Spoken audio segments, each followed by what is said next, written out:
Hey there, superstar. In this video, we're going to be talking about narrowing your focus onto your ideal avatar / ideal target audience. Let's go.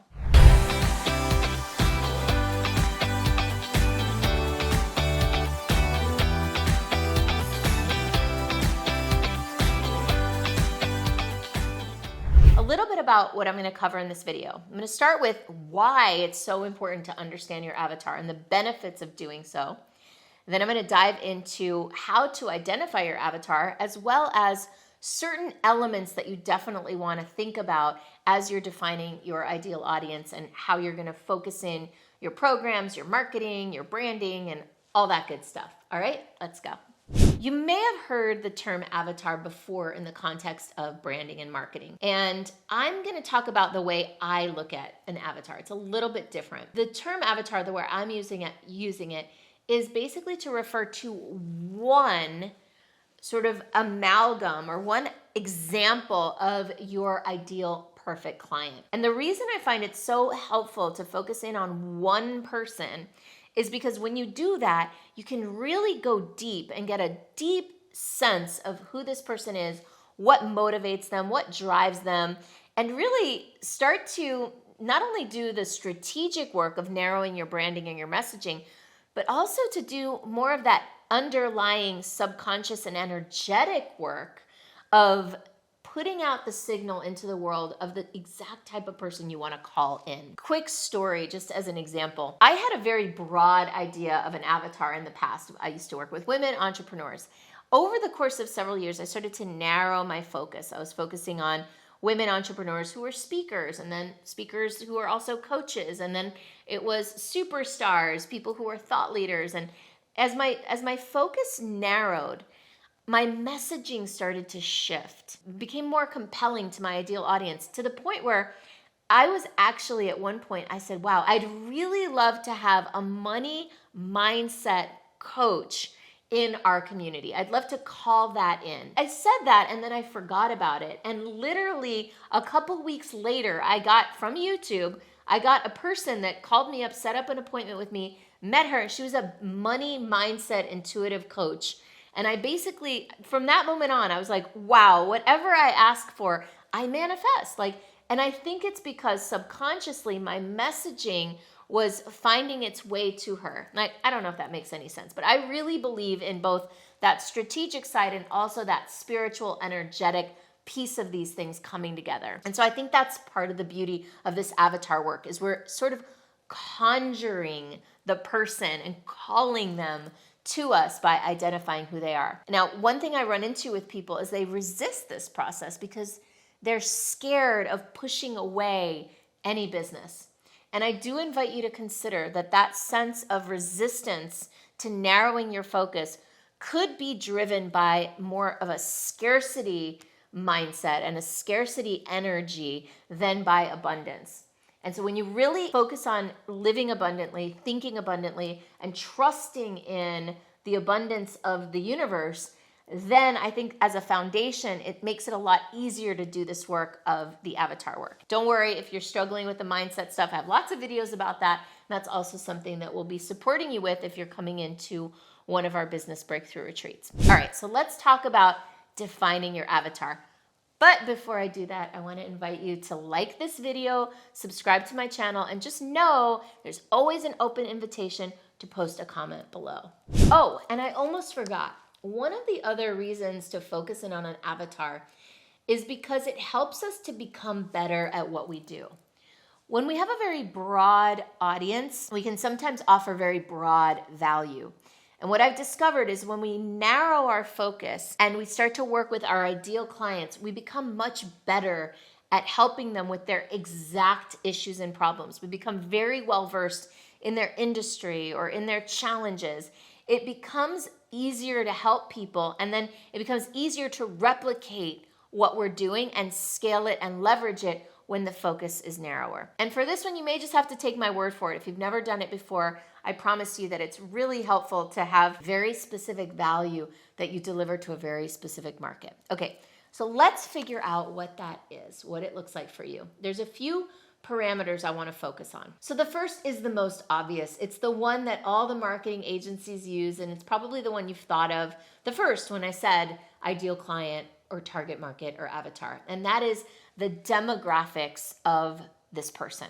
So demographics are a person's age, their education level, their income level. These are sort of measurable aspects that are easy to identify. Maybe female or male or whatever else you want to think about in terms of your audience. It's the stuff that you can write down on paper, and it's pretty much, you can focus on it for Facebook, for example. You can choose different demographics and even psychographics on Facebook. Psychographics are more about state of mind and what they're focused on in their life at the moment. So for example, what that might look like is my ideal client, my avatar, is a 37-year-old woman who's college educated and about 20 years into a corporate leadership career.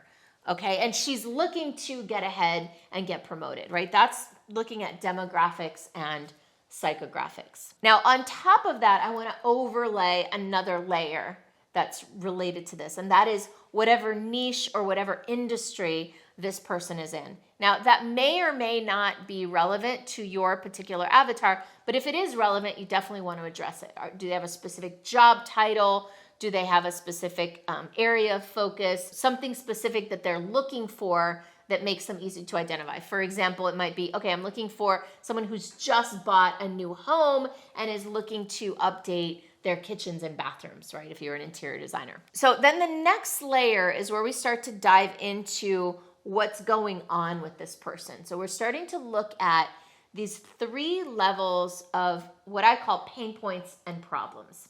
So pain points and problems are the 3 levels. The first one is, it's the problem they know and they admit. So this is what I call the problem in the mind.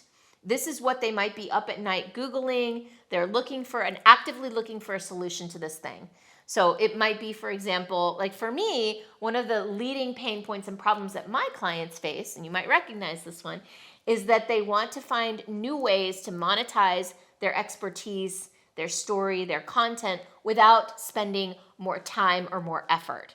Or they might be someone who's looking to create more monthly recurring revenues, or they want to lead a retreat or a mastermind program and they're not sure how to do it. These are all level 1 pain points and problems, the problems they know and admit. Level 2 pain points and problems are, now we're dropping down into the heart, is the problems that they know but they don't admit, or they're not really talking about. This is the emotional part of the problem, how they feel about the problem. So let's say for my avatar, right, it's generally a speaker who's trying to monetize in new ways.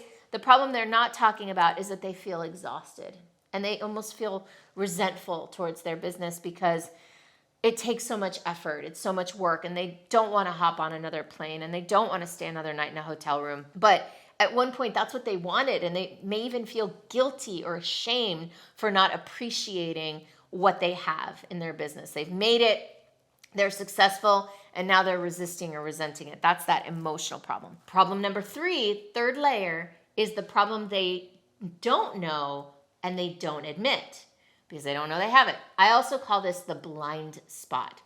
Now, the blind spot is really key because it's the thing that you may have to teach them or show them in your marketing, in your front end, in your speaking, in your YouTube videos, all of that. That's what I do. The blind spot is the problem they don't even realize. And it's usually, it requires a shift in the way they're thinking about something.